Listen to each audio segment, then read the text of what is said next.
Ini adalah sebuah kasus yang datang pada minggu 35, di mana ada pemeriksaan sejawat ditemukan bahwa dikatakan bahwa bayinya pertumbuhannya melambat dengan lingkar perut yang lebih kecil. Hanya kita tidak tahu melambatnya sejak berapa minggu dan terjadinya kenapa. Ini kita melakukan pengukuran arus darah dari tali pusat. Ternyata arus darah tali pusatnya sendiri sudah mengalami efek yang kita bandingkan dengan arus darah pada area otak, di mana seharusnya aliran darah ke otak itu harus dipertahankan tetap supaya mendapatkan aliran oksigen yang baik. Nah, pada kondisi sekarang ini kita temukan aliran darah ke otak sudah mengalami penghematan, istilahnya brain sparing effect, di mana diupayakan agar otak ini masih bisa memenuhi oksigenasi agar dia tetap berfungsi dan tidak terjadi kelumpuhan atau cerebral palsy, dengan cara menghemat semuanya yang bisa dia lakukan oleh si bayi. Misalnya mengurangi gerakan, kemudian mengambil cadangan makanannya sendiri, kemudian mengurangi semua produksi dari organ-organ, termasuk mengurangi produksi kencingnya dia juga. Jadi akibatnya tentu saja bayinya tidak mau banyak bergerak. Dia mengambil cadangan makanannya sampai kemudian tubuhnya jadi kurus, supaya dia sendiri masih bisa bertahan. Dalam kondisi seperti ini, kita mau melakukan perekaman detak jantung bayi mingguan ya percuma, karena apa yang sudah terkondisi ini kalau kita sekarang tangkap pada rekaman detak jantung ya sudah telat, artinya sudah telat dari 2 minggu sebelumnya. Ini yang kita lihat adalah kandung kencing bayi, kemudian kita lihat lambung. Ini artinya bayi masih bisa menelan dari sisa-sisa ketuban yang ada. Artinya dia masih berusaha untuk memproduksi air ketuban dan kencing. Artinya dia masih bisa menjagakan fungsi oksigenasinya sendiri. Cuma ya sampai batas berapa lama. Sekarang apabila kita kemudian berasumsi kita tunggu seminggu lagi, ya apapun bisa terjadi. Bayinya bisa jatuh pada kondisi kelumpuhan atau cerebral palsy, kemudian aliran darahnya makin jelek, ketuban besok bisa kering tiba-tiba, dan yang paling kita tidak tahu kapan itu akan terjadi. Maka apabila alarm-alarm tersebut sudah berbunyi, bayinya kecil, air ketubannya berkurang, dan sudah terjadi penghematan aliran darah, maka itu adalah saat di mana kita harus mengambil tindakan sesegera mungkin untuk melahirkan bayi. Tentunya setelah kita mengetahui ukuran bayi harus sesuai dengan minggunya.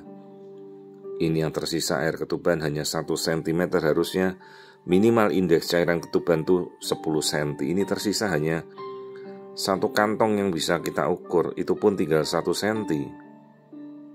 Jadi apabila kemudian bayi menggencet tali pusatnya sendiri, itu sudah akan terjadi hal yang sangat fatal.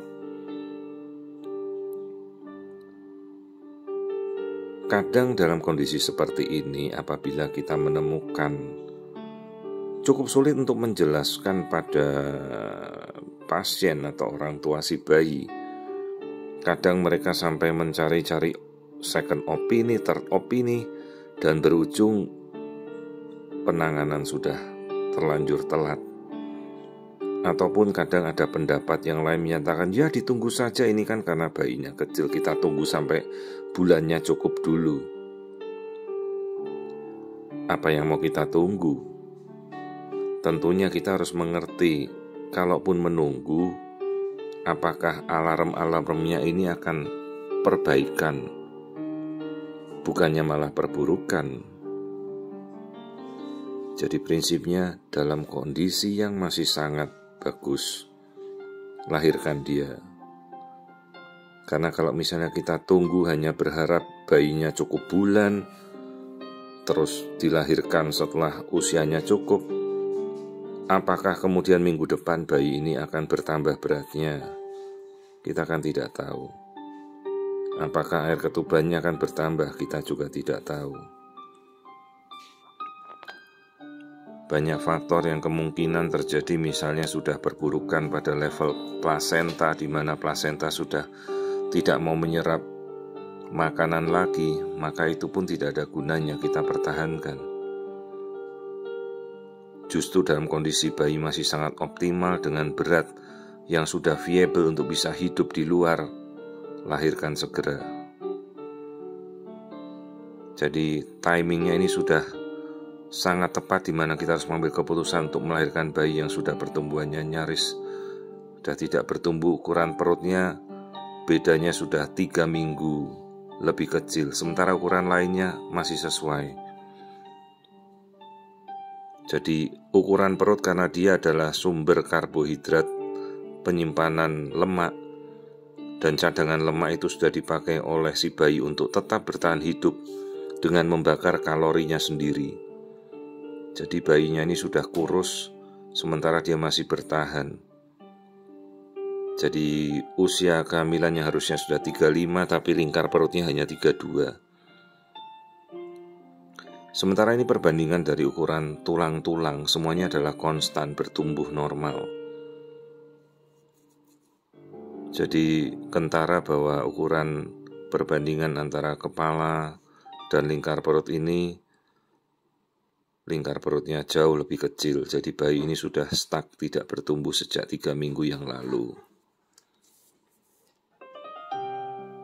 Maka ini menjadi momen pada saat si ibu saya berikan penjelasan dan saya minta dia untuk segera kembali pada dokter yang menangani. Berikut pesan agar segera dilahirkan. Mungkin apabila telah dijelaskan oleh konsultan akan lebih dimengerti, sekalipun pasiennya tidak dirujuk, jadi dia bisa membawa pendapat yang objektif. Tinggal mereka sekarang memutuskan dan dokternya mengambil tindakan sesegera mungkin agar jangan sampai terlambat.